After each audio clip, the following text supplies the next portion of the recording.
Design Center 2606 ile birlikte yapay zeka sayesinde yapabileceğimiz operasyonlar ve kendisinin otomatik olarak yine yapay zeka yardımıyla oluşturduğu takım yollarına ve takımlara beraber bu videoda göz atacağız. Bu özelliği kullanmak için filtremizden Face yani yüzeyi seçmemiz gerekiyor. Ardından cam yapılacak olan bölgeye sağ klik yaptığımızda burada Make Machine Suggestion seçeneğini göreceğiz.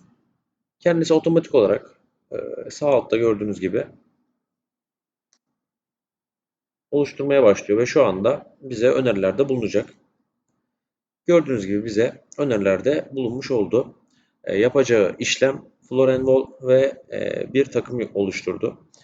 Takıma baktığımız zaman yanında küçük artı bir ikon gördüğümüz zaman onun bizim kütüphanemizde olmayan ve bu yapay zeka sayesinde buraya bu takım yol çıkartılması gerekiyor diye kendisi yakalıyor. Eğer yanında artı işareti yoksa zaten kütüphanemizde bu takım vardır demektir. Eğer ki bu şekilde artı işareti varsa da sıfırdan bu takım şu an bu işlemle birlikte oluşturulduğunu anlayabiliriz. Çapı, kesme ağzı uzunluğu ve takımın boyutu da bu şekilde kendisi oluşturmuş oldu.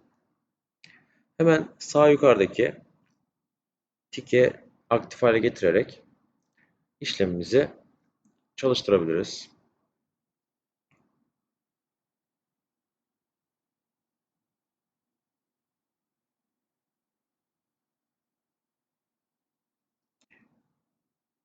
OK dememizle birlikte takımımızı ve takım yolunu operasyonumuzu direkt olarak sadece yüzeyi seçerek yapay zeka ile bu şekilde yapmış olduk. Takımda kayıtlı olmadığı için Export Tool to Library diyerek takımımızı kaydedebiliriz.